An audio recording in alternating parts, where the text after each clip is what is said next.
І що далі? Ти одразу відкрила свою справу чи працювала на когось? Це нереально одразу почати з універу свою власну справу і не облажатись. А де знаходили перших клієнтів? У нас сарафан працює найкраще до сих пір. Ти вважаєш, що це твій вроджений талант? Я вже давно це делегувала. Емоційний інтелект. Хочуть там, не знаю, єдинорога на стіні, і це типу один з червоних прапорців. Дуже важко мені відпускати. Деколи я відчуваю, що це просто не наш клієнт. У тебе завжди були замовники, ми хочемо тільки вас. Багато проблем через відсутність комунікації. Я не рахую, що я бізнес-вумен, якщо чесно. На жаль, в нас немає дизайну середовища. Мамочко, я буду дизайнером. Все зводилось до творчості. Розкажи про факапи. Лажала? От я не можу пригадати. Є місія, що зробити для людей. Привіт усім! Сьогодні у нас другий випуск програми «Я так відчуваю». І сьогодні в гостях у мене Інна Довгальова, власниця дизайн-студії «Інна Дав Дизайн». Моя подруга, з якою ми насправді дуже схожі. Завжди шукаємо пригод та легкі на підйом, навіть якщо треба зустрітись у абсолютно іншій країні. Багато говоримо про життя та мало про професійне. Сьогодні хочу про професійне. Впевнена, що твоя, Інна, історія надихне починаючих підприємців та мене особисто. Я хочу це почути. Привіт! Привіт! Я дуже рада тебе бачити. Сьогодні у нас така розмова, я сподіваюся, буде про професійне, але трошки поговоримо і про особисте. Привіт! Привіт! Це мій перший досвід, так що тільки з тобою я можу на таке погодитися. О, клас! Мені дуже приємно. Інна, ти, напевно, єдина людина у моєму оточенні, яка пішла вчитись на дизайнера інтер'єру, закінчила університет і працюєш вже дуже багато років по спеціальності. Скажи, будь ласка, чи ти народилася і в 3 рочки сказала: «Мамочко, я буду дизайнером», чи взагалі як ця історія в тебе розвивалася? Народилась одразу з мольбертом в руці. Так. Насправді, в мене завжди така жага до творчості була. Вона в багатьох речах виражалась. То я фотографувала, то я з глини ліпила, то з макраме, то з бісеру плела. І в мене такий був графік досить щільний в моїх 8 років.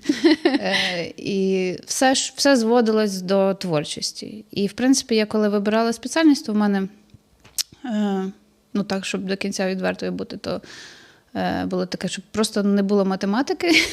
І я обирала між дизайном інтер'єру і там ще була така спеціальність міжнародні відносини. Якось я схилилась до дизайну, тому що в мене був такий потяг до естетики, до створення естетики. Слухай, ми з тобою могли опинитись на одному факультеті. Ти знаєш, у мене точно такий самий був запит, щоб в мене ні семестру математики не було після фізмат-класу. Ось, і я обрала перекладача. Бачиш, що ти дизайн інтер'єру. Ти ж взагалі з такої творчої сім'ї.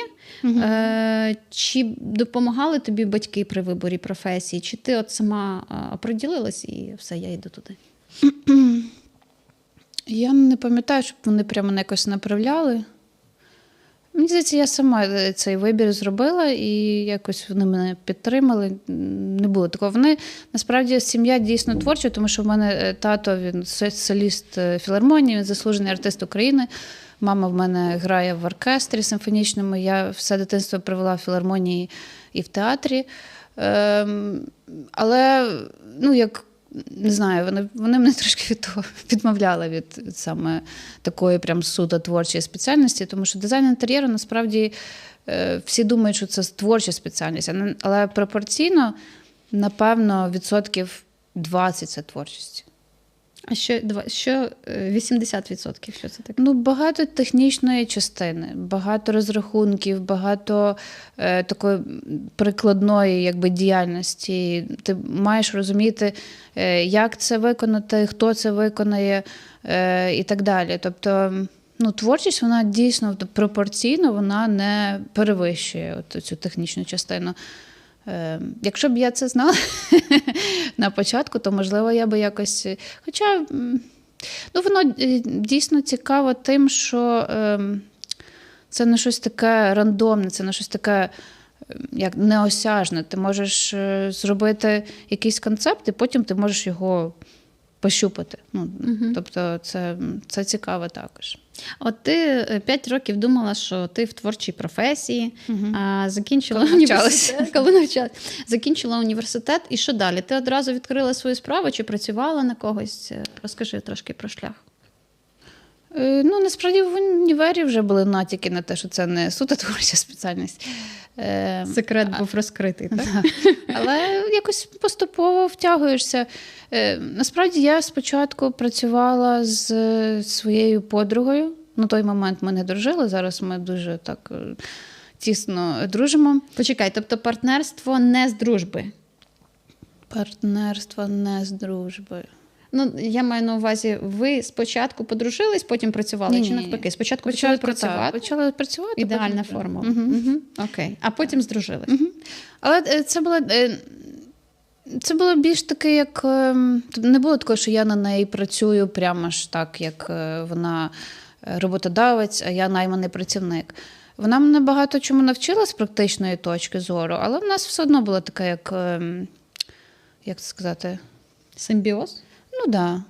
Тобто вона шукала замовників, а ти виконувала? Я спочатку виконувала, там було технічне завдання, візуальну частину я виконувала, потім креслення почала робити. І найбільше для мене профіту було з цієї співпраці те, що я могла подивитися, як це взагалі в житті реалізується, мати вже справу з чимось таким практичним. Тому що в університеті, чесно, програму університету так, що от прям можна стиснути там до 1 чи 1,5 року з 5, якщо так.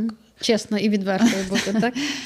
Тому так, це дуже-дуже був досвід такий корисний. Насправді я вважаю, що це нереально одразу почати з універу свою власну справу і не облажатись. Та звичайно. Обов'язково я би радила спочатку з кимось попрацювати на когось, а потім вже відпочковуватись. А де знаходили перших клієнтів? Особисто я чи... От з подругою, де вона знаходила, де шукала? В нас взагалі в місті, наш невеличке місто, і в нас сарафан працює найкраще до сих пір. І в той час ще не були розвинені так соціальні мережі, і, взагалі. Мені здається, в неї не було навіть там сторінки чи сайту. І так просто з рук в рук передавали. Знайомі знайомих, так. І так пішло далі. Окей, почала ти свою кар'єру. Розкажи про факапи. Лежала? А зразу з факапи. Та, звичайно, багато було різних моментів. Так зараз не пригадаєш всі. В мене якось так, не знаю, в мене більш-менш гладко пішло, якщо чесно. В мене таких от прям факапів дуже сильних я не можу пригадати.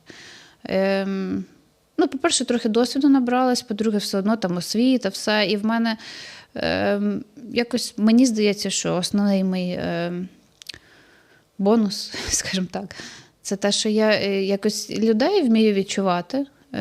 Комунікація, зараз вже з часом налагодилась дуже сильно. Емоційний інтелект. Можливо, так. Розвинена емпатія і так далі. І плюс в мене є відчуття такої композиції, це вбудоване, мені здається, ще з народження. Тобто я відчуваю там, де гармонійна, де якийсь дисбаланс і так далі. А це основа. Тому що 3D-візуалізації можна хоч мавпу навчити. Це важко, але можна навчитись.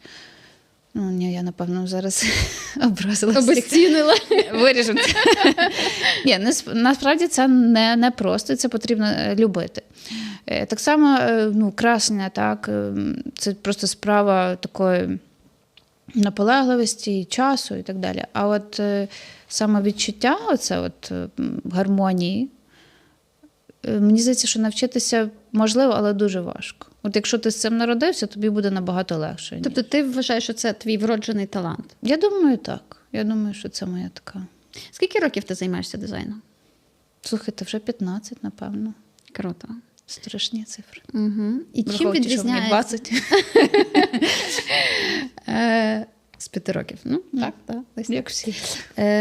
Дивись, чи є різниця в тому, чим ти займалась, коли в університеті виконувала перші роботи, і між тим, що ти робиш зараз? Та, звичайно, велика різниця. Можна там довго говорити про недоліки нашої освіти і так далі. У нас був такий кістяк викладачів, які дійсно, я можу сказати, що багато дали нам такої бази, такої основи. Але зазвичай просто викладачі були не практики, вони були максимально віддалені від цього процесу. Тому з практичної точки зору треба було набивати шишки. По-перше. По-друге, ми малювали щось таке більш... Там багато насправді було творчості, і ми тоді це не цінили. Зараз все потрібно пропускати через призму реалізації. Ти малюєш, одразу починаєш думати про конструкцію, про кріплення, там, про ергономіку і так далі. Тобто, от щоб так воно от все просто... вписалось і так далі. Угу. Слухай, ти робила найкращі, я вважаю, об'єкти в нашому місті. І я, немає премії там Хмельницького студії дизайну інтер'єру, але я б тобі дала перше місце 100%. І це не тому, що я твоя подруга. Звичайно. Тому що ви дійсно талановиті люди. Дякую. Скажи, будь ласка, ось сьогодні, коли до тебе приходить замовник, ти до сих пір сама малюєш, чи є люди, які це виконують? Ні, звісно. Ні, я вже давно це делегувала, і це прям було супер круте рішення, тому що насправді і той варіант, він працюючий. Просто якщо йде мова про масштабування, то людина, оркестр, це апріорі, ти не зможеш масштабуватися. Хоч я не рахую, що я прям дуже сильно масштабувалася, але якщо казати про якийсь там ріст, професійний і ріст в плані там доходів, то це тільки підвищення чеку, якщо ти сам працюєш як фрілансер. А в нашому місті це досить важко. Прям так підвищити чек, щоб це можна було підтримати якийсь комфортний рівень життя за рахунок цього. Тому що? Конкуренція, ціни на ринку впливають? Ціни на ринку дуже впливають. Знову ж таки, я завжди все під сумніву піддаю сумніву. Так. Коли в мене є там якесь упередження, я думаю, так, в нас там такий ринок. Але ж це не означає, що це неможливо. Можливо, я просто не знайшла ще підхід, щоб ставити, наприклад, там чек в 2 рази вище, ніж конкуренти. Ось. Але в цілому все одно там є якась межа в нашому місті. Вище якої не заплатять? Маловірогідно. Зрозуміло. Дивись, щоб делегувати, ти розбила процеси на підпроцеси. Умовно, ти зараз там займаєшся проджект-менеджментом, хтось малює, хтось там в 3D. Чи як це взагалі? Як відбулося твоє делегування від процесу «я шукаю замовників, я малюю, я виконую, я на заміри їжджу» до сьогодні? Це якось поступово. Я, напевно, якось воно відбулося з позиції, що я відчула, що щось в мене забирає багато енергії, і ця частина роботи, вона вже не так мене надихає, як раніше. Я вже не горю цим, наприклад. От, наприклад, створення картинки в 3D – це настільки ресурсозатратний процес, і по часу це просто... Я, до речі, планую зняти якийсь міні-ролик, щоб донести замовнику. Йому не потрібно знати, як там змоделювати цей мікрофон, наприклад, але це настільки ресурсозатратно. І це як інструмент подачі своєї ідеї. І коли я розумію, що мені треба витратити там 3 години, щоб знайти чи змоделювати крісло, а таких елементів в сцені в 3D може бути 100, я розумію, скільки я можу за цей час там іншого корисного зробити, то воно якось мене вже наштовхнуло, що треба якось себе розгружати в цьому плані. І я, знову ж таки, через соціальні мережі подала оголошення, скажімо так, і знайшлася дуже класна людина, моя права рука, ліва нога, не знаю, з якою ми до сих пір працюємо вже, не знаю, більше 5 років. І це прям класне рішення було, тому що це дає ріст, і причому такий в геометричній прогресії. Тобто ти зараз займаєшся клієнтами і умовно проджект-менеджментом проєктів, правильно? Та якось потрохи всім займаюсь, але так, фокус на тому. Угу. Хоча насправді я розумію, що якщо, наприклад, це дуже круто, коли ти був людиною-оркестром і стояв на кожному етапі там so-called бізнесу, і ти прям знаєш це зсередини, це дуже круто.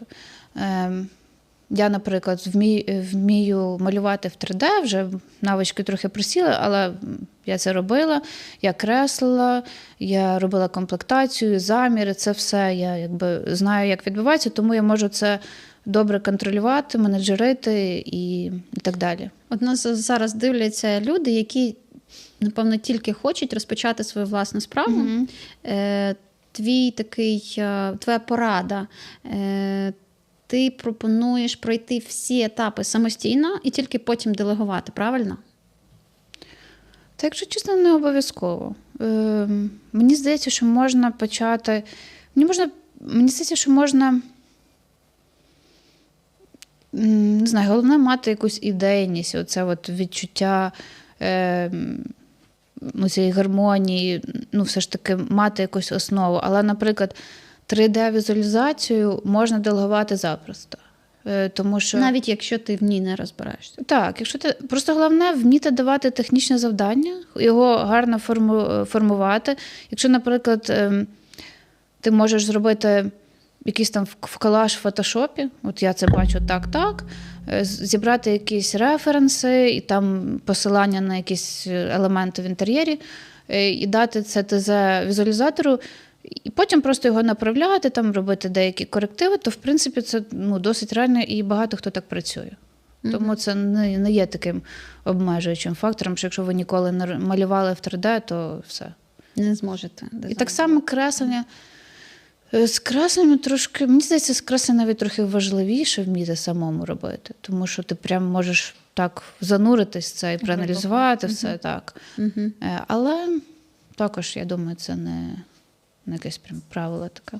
Слухай, у моєму розумінні зробити там магазин або офіс, я не знаю, торговий центр навіть, задизайнити, це легко. Приходить підприємець, умовно легко. Приходить підприємець, ставить ТЗ, скільки квадратів і вперед.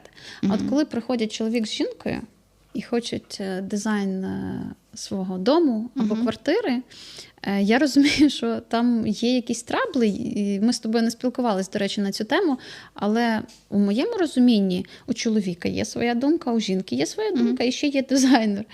І бабуся, кіт, собака, і дитина. От розкажи, будь ласка, про це, як ти справляєшся взагалі з такими замовленнями? Бо для мене це просто космос. Насправді, що там і в комерційних об'єктах є свої нюанси, звичайно, і в приватних. Але просто, що в комерційних там ступень довіри трохи вище. Навіть не те, що ступінь довіри.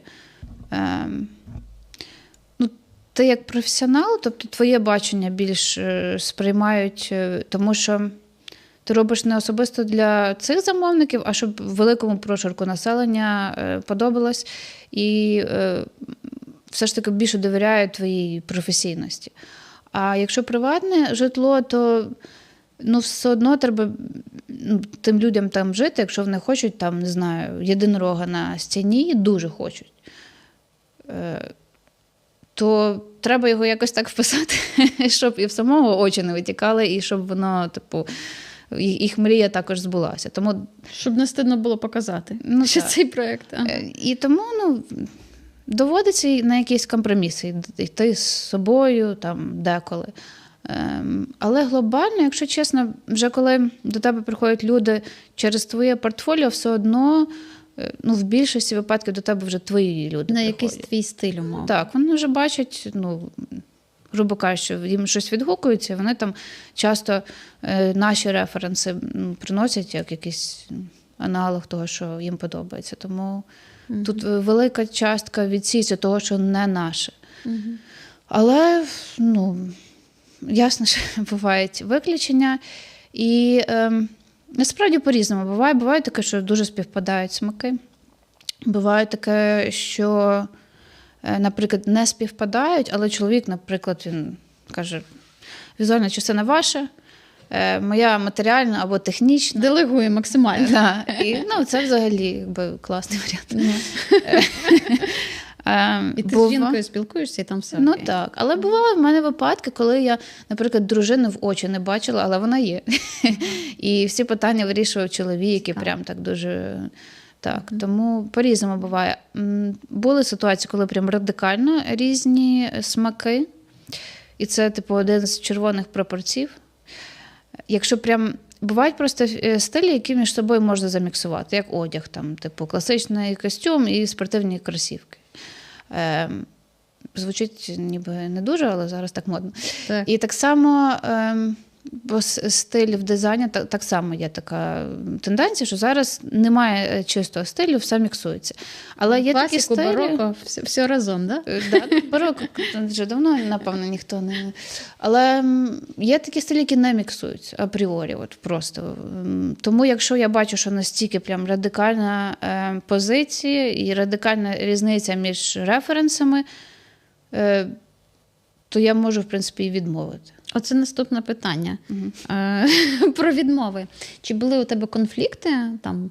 Добре, коли ти можеш на початку відмовити людям. Ти вже на досвіді розумієш, за 15 років з цими не спрацюємось. А коли конфлікт відбувається всередині проєкту?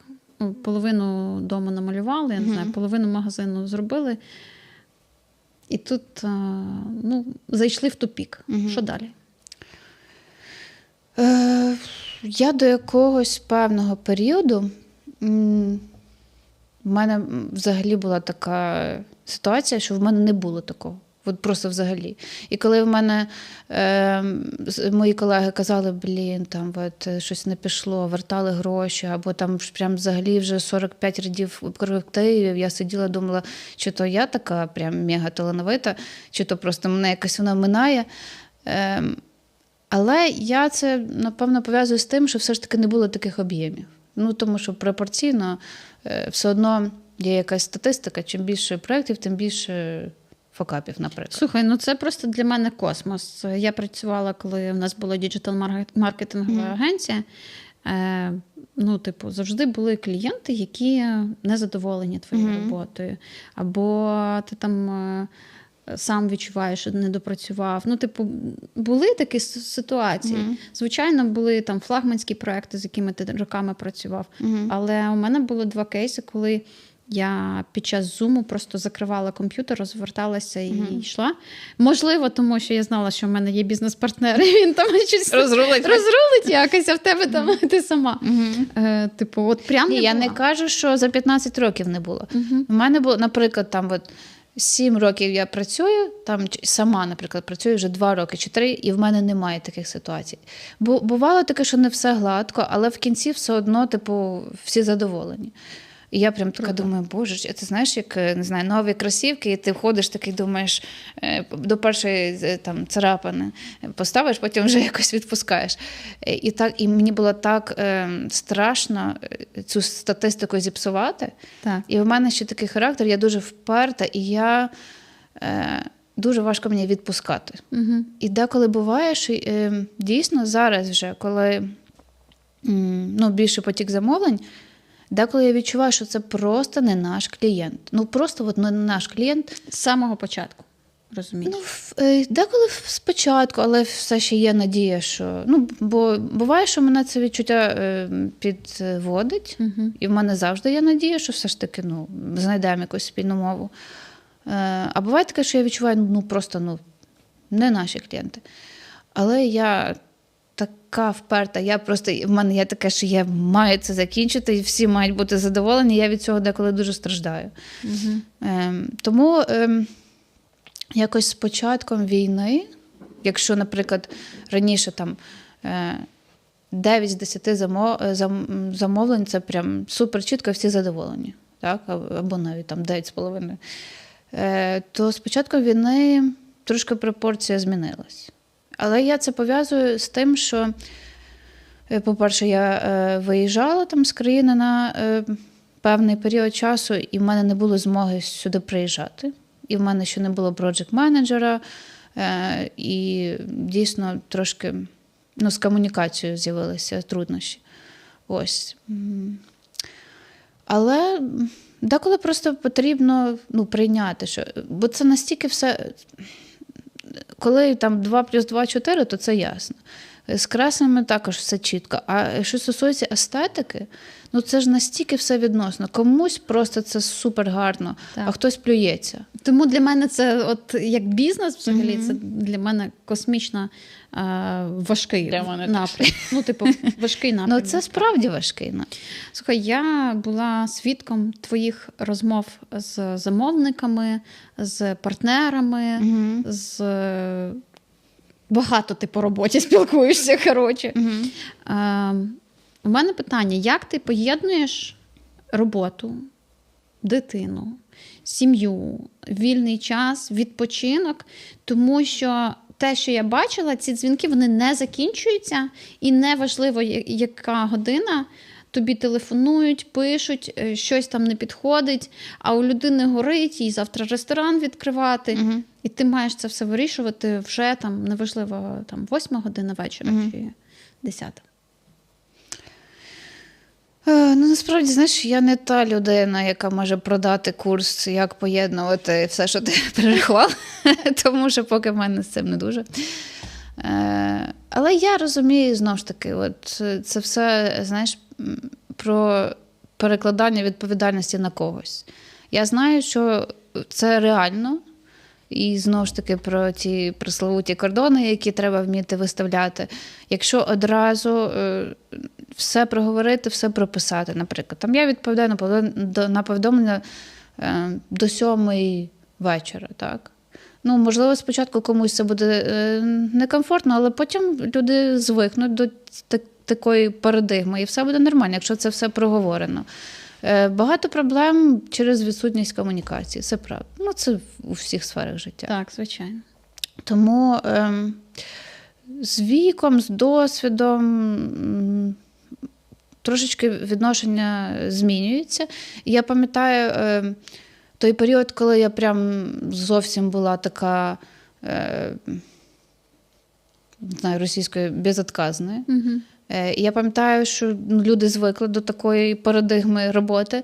І коли я почала трошки змінювати свій підхід, то трошки були моменти, що якогось нерозуміння, чого це там, не знаю. Відвалились якісь клієнти?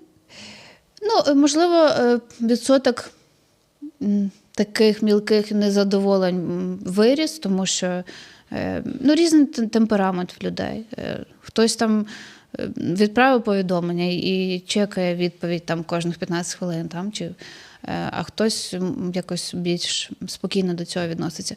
Але все також дуже відносно, тому що, наприклад, якщо я знаю, що там через 2 дні відкриття ресторану, звісно, що я... Включаєшся в процес. Я можу там розкладушку поставити, бо я відчуваю, в мене дуже з відповідальністю, така загострена відповідальність. Я розумію, що окей, ми зараз, значить, всі піднапружимось і через 3 дні видихнемо. От щодо видихнути, ми вже трошечки цю тему підіймали.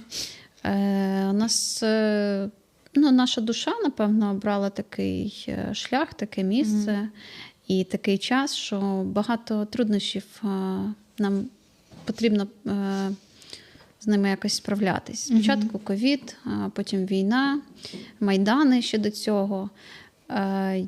Чи відчуваєш ти, що з повномасштабною війною щось у тобі змінилось? Це ще на один ефір питання. В мене таке враження, що в мене все змінилось, чесно кажучи, всередині. І тут також така штука, коли ти, скажімо так, обличчя бренду, це дуже так голосно сказано в моїй ситуації, але все одно, ніби ти як не маєш права на вигорання, на якусь там особисту кризу чи ще щось, але це не відміняє факту, що вона може з тобою відбутися. Що ти людина. Так, і тому дуже багато в мене всього відбулося і відбувається до сих пір. І я думаю, що це в соціальних мережах можна прослідкувати, але вже багато часу пройшло. Тому що я не скажу, що я прям дуже була активна в соцмережах, але все ж таки постійно щось відбувалося. Я тебе бачила. Як інші, але мені... Допоки не відписалася від мене. Тобто я висвітлювала різні процеси, бо це було неважко. Ти постійно в центрі всього, і все крутиться, тут все, що потрібно, це просто включити камеру і ось. А потім з початком війни там у всіх по-різному психіка спрацьовує. В когось реакція там завмерти, в когось бігти, в когось ще якась. І в мене був такий період завмирання. Тобто я бігла, але я цей біг не висвітлювала, бо він був такий хаотичний, якийсь такий досить, не знаю, важкий. А яке було питання? Про війну. До речі, я відчула це у перші місяці війни. Моя творчість, вона пропала, її не було. Тобто ту додаткову цінність, яку я давала як проджект або як ідейний вдохновитель, не знаю, як українською. Надихач.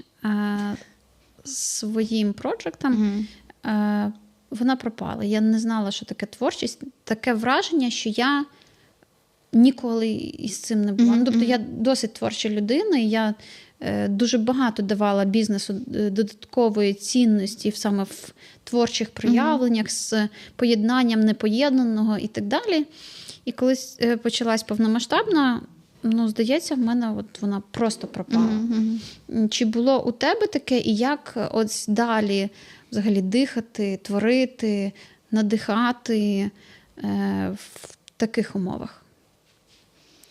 У мене був такий прям період вигорання, що це просто... Я коли до того чула про вигорання, мені здавалося, що це такий якби уділ слабаків. Теж мені придумали вигорання. Бери і роби, коротше. Я ж роблю. Бо я насправді... Моя ось така...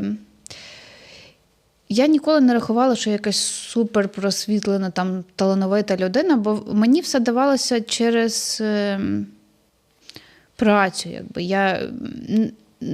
Не було такого, що я все з першого разу, мені легко дається, в мене через наполегливість все. І я якось випрацювала таку штуку, що не хочеться, але треба. Захочеться. Сідаєш і робиш. І воно потім, як апетит під час їжі приходить, і в мене якось так і відбувалось. Буває таке, прям зовсім немає там натхнення, але я сідаю, там можу десь аналоги якісь полистати, щось подивитися, не знаю, якесь надихаюче відео, чи поїхати там в інше місто, в іншу країну, коли є можливість. І воно якось генерувалось всередині. І я на такому підході протрималась там, наприклад, 13 років, так? І я тільки після того, як я повністю вигоріла, я зрозуміла, що я таки вигорала. В мене були періоди, коли я відчувала. Ти себе не чула чи як? Я не прислухалася. Я просто собі, може, це втеча там від чогось була, це треба розбиратись. Але я відчувала, що я вже не то, що я не знаю, яка стадія після того, як ти вигорів, і потім ще раз тебе підпалили. Тобто це прям зовсім було важко.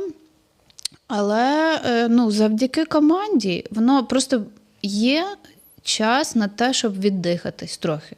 От просто не знають звернутися калачиком і просто побути камінцем.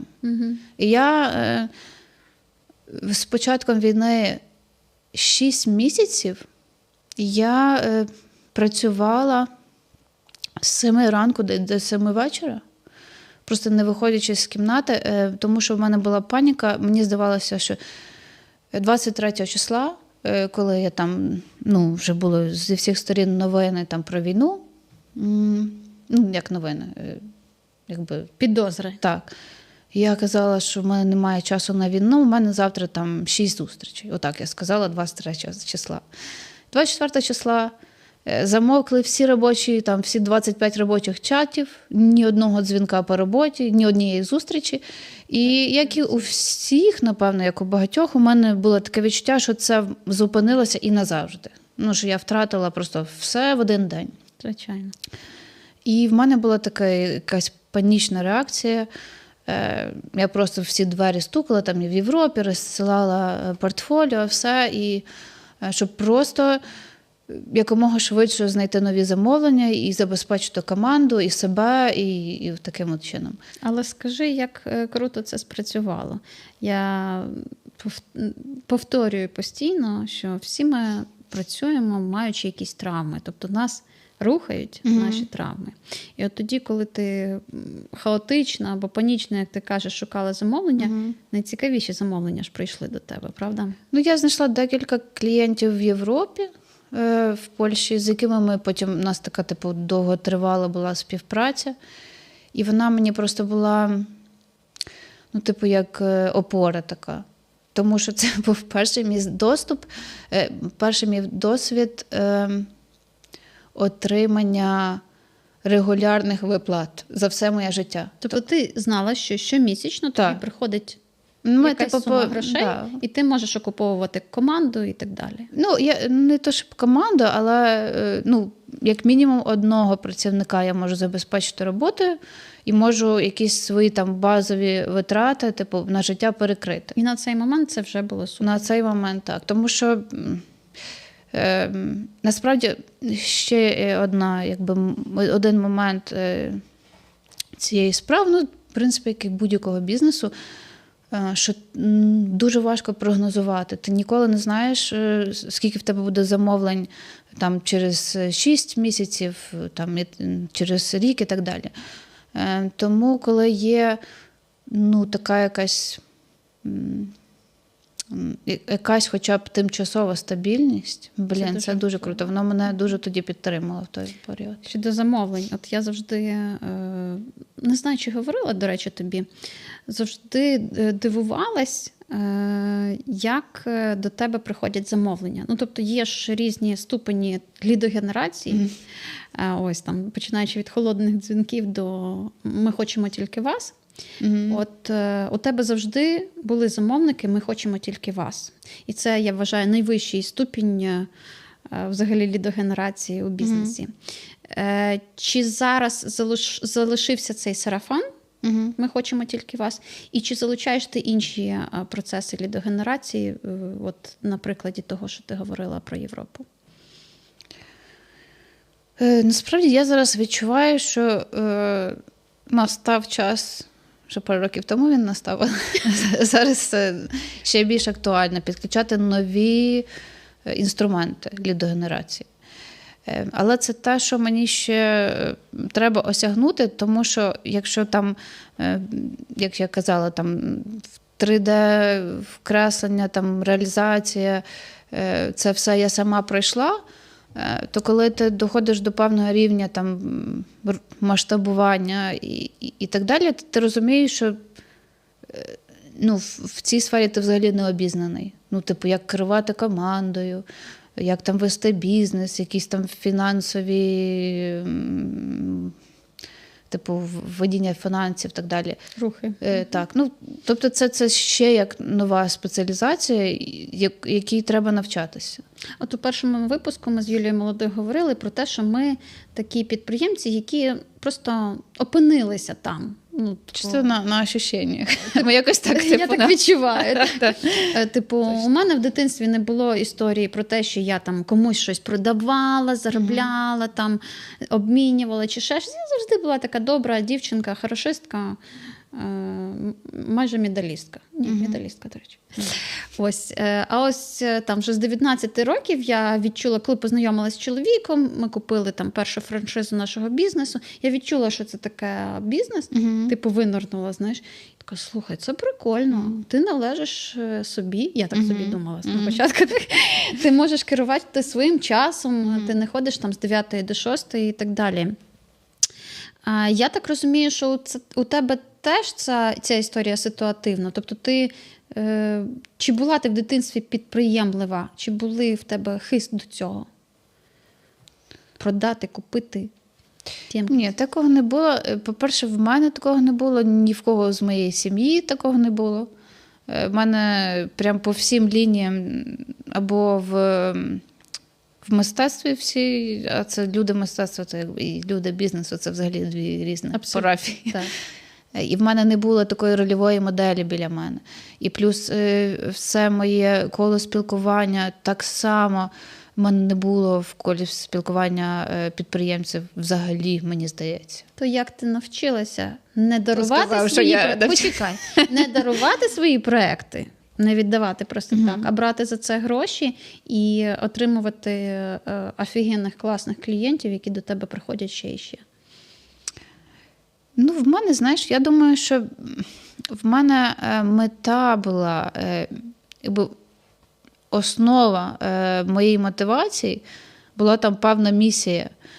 І це не про бізнес. Ну, я не рахую, що я бізнес-вумен, якщо чесно. Це вже як витікаюча штука. Okay. Бо в мене, типу, продати, скажімо так, заробити на цьому продукті, це в мене щось таке було завжди другорядне. Ну, настільки в мене просто було зробити класно. От просто результат. А гроші це вже витікає. А гроші так.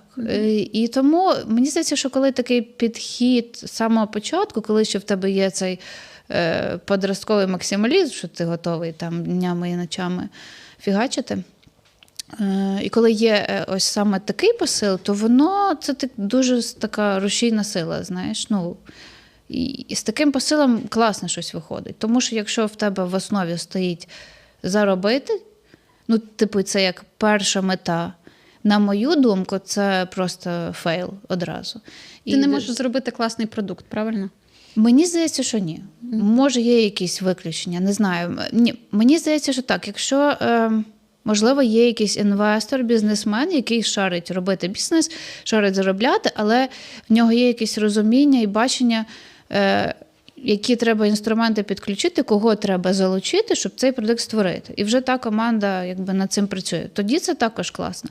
Але якщо ти суто там бізнесмен і просто вирішив, що я буду заробляти на, не знаю, на тому, щоб створювати там якусь красу, то це апріорі щось таке зразу. І до речі, ти не питала, але я скажу. У мене просто вже великий досвід, дуже великий досвід роботи з комерційними об'єктами і з бізнесом, маленьким, трошки більшим. І я помітила таку штуку, що коли у людей в основі стоїть саме ціль заробити, ну, типу, по мінімуму вкласти і по максимуму заробити, ну, це настільки не довготривала історія. Ну, це, от я деколи, знаєш, як це Ванга, така, через рік закриються. Ну, тому що, не можна так. Потрібна душа в проєкті. Ну, потрібно думати про людей. От ті замовники, ясно, що всі хочуть заробити, тому що це ж наш життєвий ресурс. Так. Але коли в основі все одно от є така штука у людей, що є місія, що зробити для людей, ну то воно дійсно має собі якесь життя, типу якусь енергію, яка проноситься там через роки. А оце підхід, що я зараз там 3 копійки вкладу і там зроблю. Не працює. Ну, воно працює, але дуже коротко. Ти трошечки зачепила інвесторів та великих підприємців. Чи була у тебе історія, досвід, коли тобі потрібні були інвестиції, ти залучала, чи у тебе повністю історія self-made, і ти сама степ-бай-степ вибудовувала ось цей гарний офіс, який у тебе є, команду підрядників? Взагалі, чи потрібні, як ти вважаєш, в цій ніші інвестиції? Ну, я нікого не залучала, якщо чесно. Чесно, мені важко відповісти, тому що в мене не було і такого досвіду. У мене тільки один був досвід. Можливо, якщо залучати, то буде більш стрімкий ріст. Можливо, якраз тоді, коли в тебе є якийсь бізнес-партнер чи інвестор, це ще один мотиватор і така сила, яка тобі не дає там здутися чи просісти, чи ще щось. Можливо, в такому випадку в мене би якось розвивалося швидше чи по-іншому. Не знаю. Це треба тестувати. От ти сама без партнерів, без інвесторів знаходиш натхнення продовжувати вже 15 років. Угу. Чим або ким надихаєшся? Ну, ми надихаємо взагалі в роботі, в творчій роботі, в будь-якому випадку треба брати натхнення десь ізвні, скажімо так. Ну, як я вже казала, що є аналоги, які ми там регулярно переглядаємо, слідкуємо за колегами, за європейськими світовими командами класними, дуже крутими. Там відвідуємо різні виставки, якісь курси проходимо. Коли я подорожую, то це просто треба мати терпіння, щоб зі мною там ходити по місту, бо я можу в кожну дюрочку заглядаю, там я можу зайти в 5-зірковий готель і просто наробити фотки і вийти звідти. Ну, тобто в мене вже так, профдеформація. Не соромно? Ні, я вже це пройшла. Ось, тому таким чином. Але воно, знаєш, результат надихає. Коли дійсно вже працюєш так на ліміті можливості, але потім, коли є результат, і люди задоволені, і ти бачиш, що в цій кафешці там сидять сім'ї, і всім подобається, і що можна там посидіти, попідслуховувати фідбек за чашечкою кави після відкриття, там бачиш вдячні очі замовників, то воно тебе заряджає на наступні якісь дії. Це по-перше. А по-друге, коли є команда, то воно якось ще всередині команди цей обмін відбувається. Угу. Так. Хтось підвигорів, хтось запалився, і воно якось... До речі, я згадала зараз історію, коли ми з тобою зустрілись у Братиславі і пішли в гарний ресторан, і там вже принесли гарну їжу. А ти, Жень, дивись, яка текстура, ну почекай, і фоткаєш, і там відео знімаєш. Це було дуже, дуже весело, але я хотіла їсти. Ну так, ні, але знаєш, я навіть не обов'язково бути дизайнером, щоб я дуже часто бачу, так чекай, і оце от, знаєш, 35 фотографій, вже в чоловіка осіпає око. Я згадую про фото, коли я вже поїла. І така, типу, а треба ж було. І на мене більше про матеріали, про інтер'єр, іноді на мене дивляться, як на скажену, або думають, що я якась там, типу, не знаю, санепідстанція, чи ще щось прийшла на перевірку. Але, чесно, я якось в цьому вже вільно себе почуваю. Ти крутий приклад творчої людини, яка реалізувалась у професії, яка змогла делегувати, тому що це творчість, не завжди ти цю творчість можеш делегувати. Знайшла своїх людей, знайшла свою команду 15 років тому. Якби ти дивилася на цю Інночку, яка вчиться в університеті. Що би ти їй сказала? Тому що тут багато людей, які тільки починають свій шлях. Як би ти надихнула на те, що у тебе все вийде, і ти станеш отакою, яка ти є зараз? Як би я надихнула? Слухай, ну це така штука, це треба любити. От чесно, якщо ти це не любиш, це не те, що ти не можеш постійно цим горіти. Але це треба любити, бо інакше це не та штука, на якій от ти можеш прям побудувати. Якщо хочеш робити бізнес, це ще мій викладач сказав на першому курсі, що дівчата, хлопчики, якщо хочете робити бізнес, то це не та спеціалізація, куди вам варто йти. Ага. Тому що це занадто складний інструмент для того, щоб для бізнесу. Багато процесів. Дуже занадто багато. І це дуже важко масштабувати, поставити на потік, правда. Тому це типу як має бути як місія життя. От ти хочеш, просто ти бачиш в цьому сенс, що ти з нічого створюєш щось. Тим більше, чому в нашій країні це більш актуально, ніж в інших країнах, я вважаю. І чому це в нас розвивається більш стрімко? Тому що, на жаль, в нас немає дизайну середовища, в нас немає зовні естетики. В нас вона відбувається тільки за рахунок розвитку приватних підприємців. От в тебе є там ресторан, і ти отак чітко... Один куточок з одного ракурсу. Чисто в межах свого ресторану ти робиш там феншуй, так? А трошки так голову лівіше, правіше і Розвалюха 9-поверхівка. Так. Угу. І тому люди роблять такі, я називаю їх оазиси благополуччя